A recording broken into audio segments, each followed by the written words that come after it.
आई आज काय स्पेशल? अळूचं फतफद करते. फतफद काय असतं?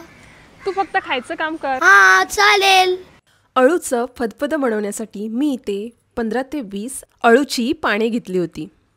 ती पाने आपण स्वच्छ धुवून घेऊया आणि त्यानंतर एकावर एक 4 पानांची घडी ठेवूया आणि अशा पद्धतीने आपण सुरीने कापून घेऊया.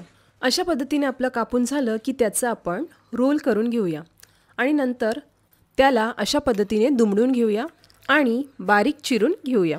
अशी पद्धत वापरून तुम्ही अळूची भाजी बारीक चिरू शकता. आता सर्व कापलेली भाजी आपण एका भांड्यात काढून घेऊया आणि अळूचे देठ कापायला सुरुवात करूया. अशा पद्धतीने आपल्याला त्याचं वरचं पहिल्यांदा साल काढून घ्यायचं आहे आणि नंतर बारीक चिरून घ्यायचं आहे. इकडे आपले सर्व देठ कापून झालेले आहेत. आता आपण ते अळूच्या भाजीमध्ये घालूया. आता अळूच्या भाजीमध्ये आपण अर्धा ग्लास पाणी घालूया आणि या भाजीची आपण कुकरला 4 शिट्ट्या काढून घेऊया. अशा पद्धतीने आपली भाजी शिजली गेली आहे.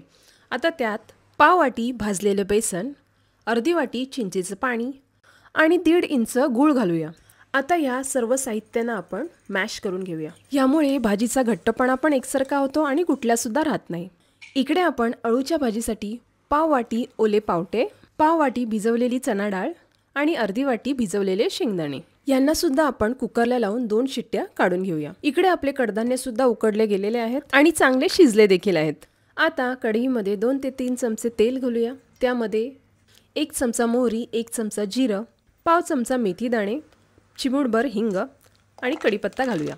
कढीपत्ता मस्त तडतडला की त्यामध्ये 10 ते 12 लसणाच्या पाकळ्या घालूया आणि छान असं परतवून घेऊया. नंतर त्यात पाव चमचा हळद, 1 चमचा घरगुती कोळी मसाला आणि अर्धा चमचा गरम मसाला घालूया. हे सर्व साहित्य आपण एकजीव करून घेऊया. नंतर त्यात तयार केलेलं अळूच्या भाजीचं मिश्रण घालूया. त्याचबरोबर उकडलेले शेंगदाणे डाळ पावटे घालूया. पाव वाटी ओलं किसलेलं नारळ घालूया.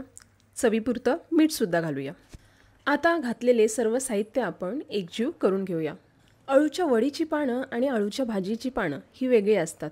अळूच्या भाजीच्या पानांमुळे जास्त खाज येते, त्यामुळे थोडं जास्त प्रमाणात चिंच घाला.